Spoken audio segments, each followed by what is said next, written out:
Hello everyone, আজকের এই ভিডিওতে আমি এসএনদের বই থেকে সেট থিওরির এমসিকিউ কোশ্চেন নম্বর 17 অ্যান্ড 18 আলোচনা করব। ওকে, তো এই কোশ্চেন নম্বর 17-এ চলে যাই।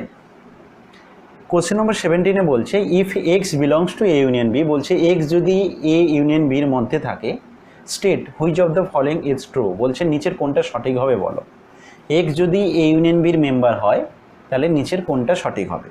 ওকে, তো তোমরা থিওরিতে পড়েছো কোনো একটা এলিমেন্ট, কোনো একটা পদ যদি এ ইউনিয়ন বিতে থাকে এটা মানে কি বোঝায়।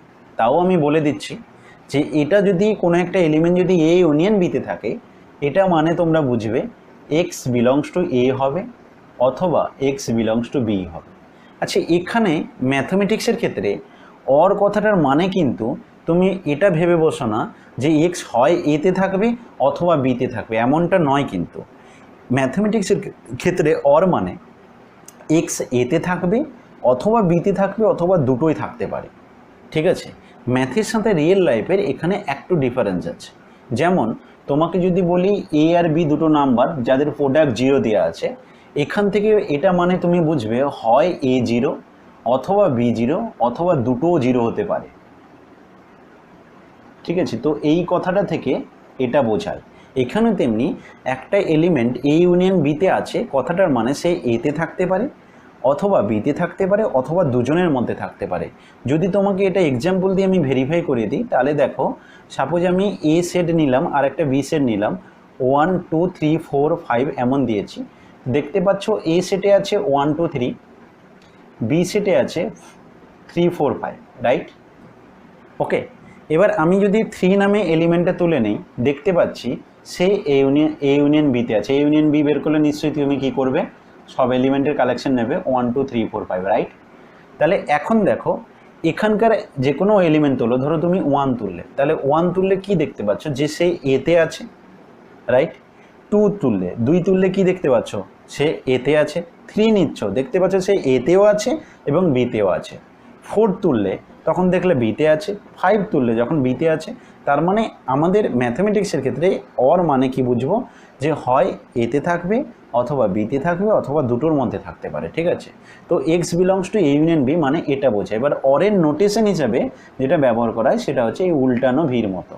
তো তার মানে তোমার এখানে এই অপশানটা কোথায় দেখতে পাচ্ছ, অপশান সি। তাহলে এখানে তোমার রাইট আনসার কোনটা হবে, অপশান সি হবে। ওকে, আর এটা যদি কোশ্চেনটা ইউনিয়ন না দিয়ে, যেমন কোশ্চেন নম্বর 18 যেটা, কোশ্চেন নম্বর 18-এ সব কিছু সেম, শুধু জাস্ট ডিফারেন্স কি, কোশ্চেন নম্বর 18 ওখানে শুধু কি চেঞ্জ করেছে, অপশানগুলো চেঞ্জ করে দিয়েছে। চলে যাচ্ছি আমি কোশ্চেন নম্বর 18-এ। বলছে if X belongs to A intersection B, এখন উল্টো দিয়েছে, ইন্টারসেকশন কমনে আছে। ঠিক আছে, if X belongs to A intersection B, state which of the following is true, নিচের কোনটা সঠিক হবে। অপশান এতে দিয়েছে X belongs to A and, এটা উল্টানো যেটা লেখা হয় উল্টানো ভি, ওটা অ্যাকচুয়ালি অ্যান্ডের নোটেশন, এবং আর কি যেটা বলা হয় X belongs to A and X belongs to B.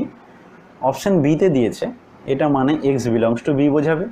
Option সিতে দিয়েছে X belongs to A or X belongs to B. Option ডিতে দিয়েছে X does not belongs to A. তো আমরা এখনই যেটা পড়ে এলাম ইউনিয়নের ক্ষেত্রে পড়ে এলাম, এখন যেটা সেটা ইন্টারসেকশনের ক্ষেত্রে। তো এটাও থিওরিতে তোমরা পড়েছো যে এক্স যদি এ ইন্টারসেকশন বিতে থাকে এটা মানে আমরা কি বুঝবো, যে এক্স এতে থাকবে অ্যান্ড বিতে থাকবে। কমনে থাকা মানে বোঝায় দুজনের মধ্যে থাকা, কমনে থাকা মানে বোঝায় দুজনের মধ্যে থাকা। তাহলে এখানেও থাকবে অ্যান্ড এখানেও থাকবে। আর এই অ্যান্ডের নোটেশন আমরা কি ব্যবহার করব, এটা হচ্ছে উল্টানো ভি। তো আমাদের অপশান কোনটা হবে, 18-এর অপশান এ রাইট আনসার হবে। ঠিক আছে, এটা দাঁড়ালো প্রবলেম নম্বর 18।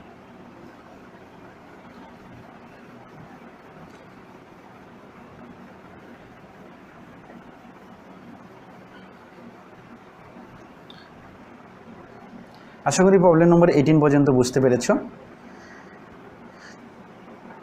নেক্সট চলে যাব আমি প্রবলেম নম্বর 19-এ, তো সেটা আমি নেক্সট ভিডিওতে দেখাবো। ওকে, থ্যাংক ইউ।